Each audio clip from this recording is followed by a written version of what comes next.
D.C. at the American History Museum. Very happy to be here.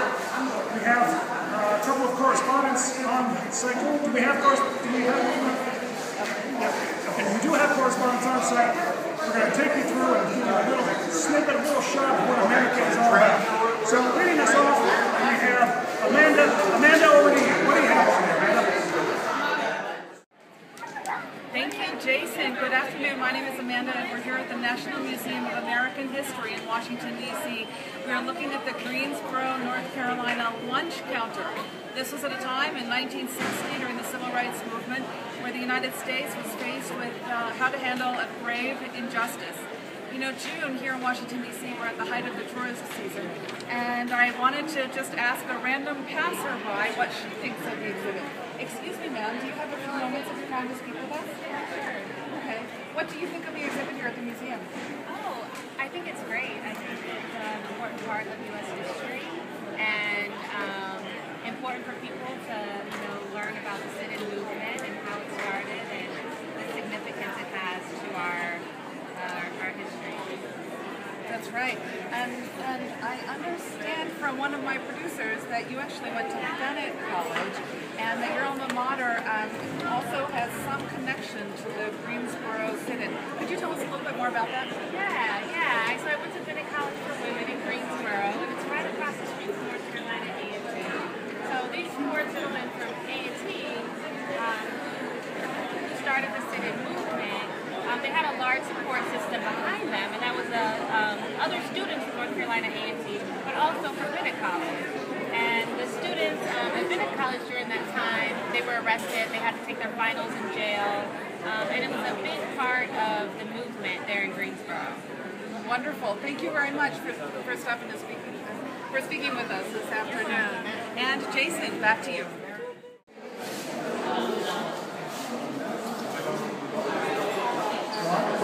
We're back. All right, thanks very much, man. Appreciate that. We're going to go over to food.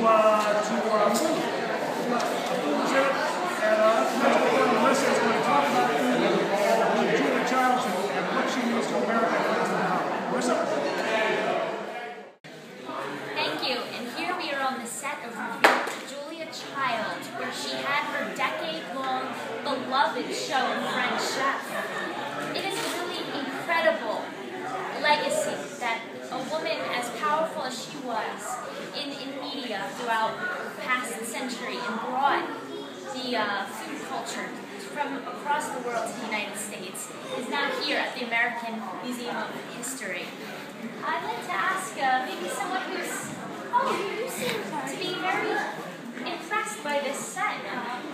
So, do you mind if I ask you a few questions? Sure. Fabulous. Well, what does this represent to you, and what has Julia Child's legacy brought to American media? Well, I was always really impressed with Julia Childs because she was this empowered woman at a time when, most women were expected to just stay at home and do the cooking. The fact that she was a strong working woman before she met her husband, she got married, she had to leave her job, but she still found a way to continue her work and have a new passion.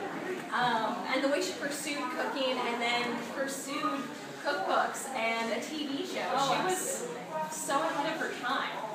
And what does this say for the women's role today? Well, I would say that she's a role model. She's a role model for all women to not be held back by their circumstances, but to push forward. And she also brought in so much in the way of cultural diversity.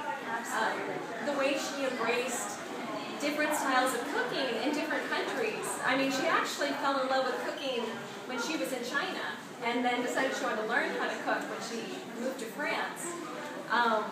But even though we kind of think of French cooking as an obvious thing nowadays, back then there wasn't that much French cooking in the U.S., and she brought it here. Oh, well, thank you very much. And Jason, I'll leave you with a question. How many people does it take to beat an egg on television?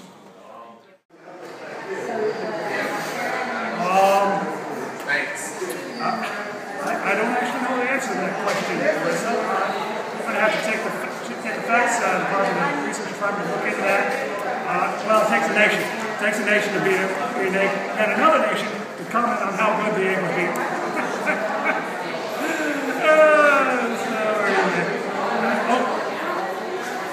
I believe we have an exclusive now.